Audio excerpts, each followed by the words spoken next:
están, amados hermanos? Dios les bendiga, Dios les guarde. Estamos en tu programa Tiempos Proféticos, programa que sale gracias al patrocinio de la Iglesia Asamblea de Dios Misionera, que está ubicada en San Félix, Estado Bolívar, Venezuela, dando las más cordiales gracias. El amor de Dios repose en cada corazón de todos los amigos que nos están mirando por las redes. Estamos por TikTok, estamos en YouTube también, estamos en Instagram, estamos en Facebook. Así que cuando ustedes deseen, pueden mirar y contemplar completo todo este video que hacemos sobre la escatología de Apocalipsis. Estamos en la iglesia de Esmirna y queremos hablar sobre esta iglesia, y eso queda en Apocalipsis capítulo 2, versículo 8. Ahí comienza esta escritura sobre la iglesia Esmirna. Hablamos sobre Éfeso, ahí está Éfeso. Ahora vamos a hablar sobre Esmirna. Fíjense, si yo hago y uno todos estos puntos que están aquí, de Efesios, Esmirna, Pérgamo, Tiatira, Sardis, Filadelfia y Laodicea. Todo esto es lo que hoy es Turquía. Y fue conquistada la mayoría de esas iglesias por el apóstol Pablo. Esta iglesia de Esmirna fue fundada por Policarpo, fue su obispo, así que es una iglesia en un pueblo, no en Éfeso, que esa iglesia es una metrópoli. Esmirna es diferente, pero vamos acá, no es igual Éfeso que Esmirna. Esmirna es un pueblo. Y aquí dice la palabra del Señor, porque hay de todo en la iglesia. Estos son los 7 estados espirituales que están en la iglesia. Hay unas iglesias ricas, hay unas iglesias pobres, hay unas iglesias con abundantes creyentes y otras iglesias con pocos creyentes. Pero todas delante del Señor son iguales. Así que son los 7 estados o condiciones que puede estar una iglesia. No importa en qué país, no importa en qué estado, no importa en qué prefectura o municipio, no importa qué localidad, si es rural, si es una metrópoli. Ahí está, en todos esos puntos que vemos allí, son los 7 estados o condiciones que puede estar una iglesia. Y la iglesia de Esmirna es una iglesia que está en un sitio rural, en un sitio de campo. No es la metrópoli en Efesios, que vea coliseos, habían grandes monumentos, una metrópoli de más de 200.000 habitantes. Y Esmirna no es así. Son 2 iglesias, o son 7 iglesias totalmente diferentes, en condiciones diferentes, en un ambiente totalmente diferente. Y aquí habla sobre Esmirna, y leemos la palabra de Dios en Apocalipsis capítulo 2, versículo 8. Escribe el ángel de la iglesia en Esmirna, el primero y el postrero, el que estuvo muerto y vivió. Aquí describe y habla al pastor de la iglesia lo que al principio de la visión tuvo Juan, el teólogo, en Apocalipsis capítulo 1, cuando habla la descripción de Jesús. Y aquí en esta iglesia, la condición o cómo se describe Jesús aquí. Aquí se describe el primero y el postrero, el que estuvo muerto y vivió. Esta es la condición. Diferente es en Éfeso. En Éfeso dice claramente: el que tiene las 7 estrellas en su diestra, el que anda en medio de los 7 candeleros de oro, dice esto. La visión va a representar diferentes ópticas de Jesús en cada una de ellas. En cada una de ellas. Así que aquí, como vemos, en Esmirna, Esmirna da una prioridad y da un orden en que Él es el primero y el último. Él es el principio y el fin, el que estuvo muerto y vivió. Esa es la condición de la iglesia, como la iglesia de Esmirna, el Señor quiere que vean su testimonio, como el primero y el último, el principio y el fin, el que murió y ha resucitado, el que vive. Y dice la palabra del Señor, ahora referente al pastor, dice, yo conozco tus obras y tu tribulación y tu pobreza. Tres cosas conoce el Señor en esta iglesia pequeña, pocos cristianos, con una condición económica muy baja. Me imagino el pastor, cómo, en qué condiciones puede pastorear para sustentar a su familia. Me imagino Policarpo, allí en esas condiciones, es difícil para él, pero Dios le va a dar la victoria y le dice, conozco tus obras, tu tribulación y tu pobreza. Conozco tus obras, tu tribulación. A veces creemos, los pastores, me incluyo, que Dios no nos conoce, no conoce nuestras lágrimas, porque quizás no hablamos con todas nuestras debilidades, nuestras fallas, nuestros errores, pero sí, hay muchos de nosotros, incluyéndome a mí, que a veces decimos estamos solos. Elías se sintió solo. Elías le dijo que lo estaban buscando, que habían matado a los profetas, que él solo había quedado, y ahí procuraban matarlo. Él entra en una depresión, y aquí en Jesús le dice, yo conozco tu tribulación, conozco tu pobreza. Aquí claramente está hablando tu pobreza. Pero abro unas comillas, la palabra de Dios, y dice, pero tú eres rico. No teniendo condiciones para vestir, no teniendo condiciones para comer, para ponerse unos zapatos, calzarse unos zapatos. No tiene condiciones de darle a sus hijos, no tiene condiciones de darle a su esposa.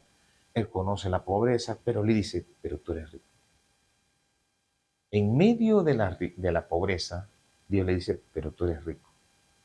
Y le dice, no solamente, y la blasfemia, tú eres rico. De los que dicen ser judíos y no lo son. Es otra cualidad. Dice claramente, y la blasfemia de los que dicen ser judíos y no lo son, dice, sino sinagogas de Satanás. Así que él probaba a las personas que tenían esa bendición, ¿no? Yo soy cristiano, yo soy aquello, o iglesia. Así que esta iglesia Esmirna no se juntaba con toda iglesia. Esta iglesia Esmirna, el pastor dedicaba el tiempo a sus ovejas y le decía a las ovejas que él tenía, los creyentes de la iglesia, que no se juntasen con toda iglesia. Es diferente a Éfeso, totalmente diferente. Esmirna, este hombre cuidaba la doctrina, a pesar de su tribulación, a pesar de la obra que estaba haciendo, de su pobreza, él veía que no todo el que se dice ser cristiano es cristiano, ni toda iglesia que dice ser cristiana es iglesia de Cristo. Allí hay un punto muy espectacular, porque allí habla de los hermanos ministros que cuidan el rebaño, de que ese rebaño no se contamine. Muchas ovejas pueden decir, oye, mi pastor no quiere que yo me contamine, mi pastor no quiere que yo visite iglesias, mi pastor no quiere aquello, mi pastor no quiere el otro. Pero Esmirna, Policarpo, era muy cuidadoso con sus ovejas y habla aquí claramente una de las virtudes que aprueba nuestro Señor Jesús. Es esto también. Es lo que dice el Policarpo, el pastor de la iglesia de Esmirna, diciéndole que hay gente blasfema, que dicen ser cristianos, pero no son, que dicen estar en la iglesia de Cristo, pero son sinagoga de Satanás. Todo pastor tiene que ver la doctrina de cada iglesia. No todo el mundo el que dice, Señor, Señor, yo soy cristiano. No todo el mundo es cristiano. Aprobar. Todo pastor tiene que probar la doctrina donde él puede juntarse, unirse o hacer actividades y que las ovejas que Dios le dio para que pastoreara, no se contaminen. Pero dice ahí, no temas. no, que tú eres santo, que tú no quieres que la gente se una, que hay que unir en Cristo, pero este pastor de Esmirna no se unió con todo el mundo. Él probó a esas personas que dicen ser judíos, ser cristianos, y a esas iglesias que dicen que está Cristo, pero no está Cristo, que escuchen, parece antagónico, pero dice sinagoga de Satanás. Sinagoga de Satanás. Dice, no temas en nada lo que vas a padecer. He aquí, el diablo echará a algunos de vosotros en la cárcel para que seáis probados y tendréis tribulación por 10 días. Esto fue algo que sucedió. Policarpo fue llevado a la cárcel. Y muchos de los cristianos de Esmirna, porque era una iglesia radical, una iglesia ortodoxa, una iglesia que no se juntaba con cualquier iglesia, ni ellos se juntaban con cualquier hermano. Ellos probaban para ver si esos hermanos realmente eran cristianos, tenían la misma doctrina, y las iglesias que ellos podían visitar si tenían la misma doctrina. Así que esto hubo una persecución contra la iglesia de Esmirna. Y se sé fiel hasta la muerte. Sé fiel hasta la muerte. Y hay muchos escritos sobre esta iglesia. Esto nos evidencia, amados hermanos, lo que el Espíritu dice a las iglesias y lo que el Espíritu le dice a los pastores. Son dos cosas totalmente diferentes. Jesucristo siempre va a ser nuestra guía, amados hermanos. La palabra va a ser nuestra guía.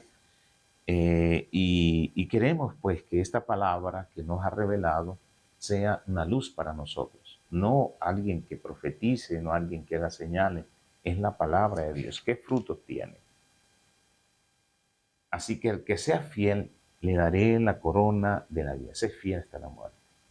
El que tiene oído, oiga lo que el Espíritu dice a las iglesias. Ahora aquí no es para el pastor, esto es para la iglesia. Para la iglesia es misma. El que venciere no sufrirá daño de la segunda muerte. Ahora sé fiel hasta la muerte y te daré la corona de vida. Aquí hay una corona de vida. Quiere decir un logro, un objetivo, un galardón que Dios le da, que es vida eterna. Y dice a las iglesias, el que venciere no sufrirá daño alguno sobre la segunda muerte. Así que no sufrirá daño de la segunda muerte, nos habla la palabra del Señor. Eso nos da, amados hermanos, se refiere esta segunda muerte a un castigo eterno. Se refiere esta segunda muerte al lago de fuego. Se refiere a esta muerte, es el que sea fiel, escapará de eso. Porque va a haber una segunda muerte, que es la muerte al final de los tiempos, cuando Jesús entregue poder y gloria al Padre y el Padre juzgue todas las cosas. Ahí serán juzgados. Allí será el término de lo cual nuestro Señor Jesucristo está hablando. Él le va a entregar al Padre y el Padre en el trono blanco hará. Y si no pueden entrar, van a ser lanzados al lago de fuego. Si no está escrito su nombre en el libro de la vida y en las obras de la... Dios quiere, nuestro Señor Jesucristo, evitar que pases el juicio del trono blanco. Nosotros no podemos pasar. El que pase es porque no fue llevado al trono del tribunal de Cristo. Fue eliminado allí. Y tiene que pasar. Bueno, yo no lo juzgué, ahora tú lo juzgas. Yo lo juzgué conforme a la gracia, ahora tú lo llevas. No queremos que eso suceda, amados hermanos. Que nosotros seamos llevados delante de la presencia de nuestro Señor Jesucristo y el Señor no nos eche de él y nos diga, yo no te conozco, no sé quién tú eres, no reconozco tus obras. Señor, yo hice aquello, allí es el tribunal de Cristo.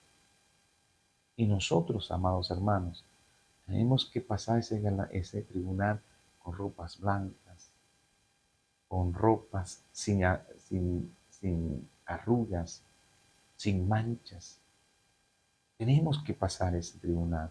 Si no, vamos al tribunal del Padre, que es el trono blanco, y ahí seremos juzgados. Pero todo esto, no, Señor. Dígame, ser fiel hasta la muerte es mejor. Yo deseo ser fiel hasta la muerte. Tendré mis fallas, tendré mis errores. Dios me va perfeccionando a medida que vaya caminando. Y todo se lo pongo en las manos de Él. Él es el que me perfecciona y Él es el que me ayuda. Por mis propias fuerzas no voy a lograr nada. Pero le digo algo, mis amados hermanos. Dios está a las puertas de venir. Y aquí dice que el primer juicio venció. Este para los que vencen el primer juicio. Este es para los que han buscado la presencia de Dios en la gracia. Porque después va a ser trono blanco y no va a ser un juicio de Cristo. El juicio de Cristo de galardón, de bendición, de amor. Ven, buen siervo. El trono blanco es otra cosa. Yo quiero que en el trono del tribunal de Cristo, allí Él me juzgue y me halle fiel. Es lo que la iglesia de Esmirna propone, Dios le propone a la iglesia. Sé fiel hasta la muerte. Y la segunda muerte no te hará daño. Claramente no sufrirá daño de la segunda muerte. No sufriremos nada. Así, amados hermanos, mi mayor deseo es en el tribunal de Cristo pasemos. Una iglesia no tenía dinero, una iglesia de tribulación, una iglesia de obras, aunque tenía tribulación y aunque tenía escasez de dinero, en su pobreza, Dios le dice, tú eres rico. Pero él tenía algo, él escogía bien con quién iba a relacionarse. Él no era cualquier cosa, Policarpo. Él quería que toda la iglesia entrara y él juzgaba a los hermanos, o los judíos, o los cristianos, que dicen ser cristianos, y no lo son. Y no más, que las iglesias donde van ellos, esos líderes, son iglesias de Satanás. Son iglesias de Satanás. Él cuidaba a su rebaño. Amados hermanos, sé fiel hasta la muerte. Dice la palabra del Señor, dice, y no sufrirá daño alguno de la segunda muerte. Que Dios les bendiga, que Dios les guarde y que este programa, esto sea de bendición, haya sido de gran bendición para todos mis hermanos. Dios les bendiga y Dios les guarde.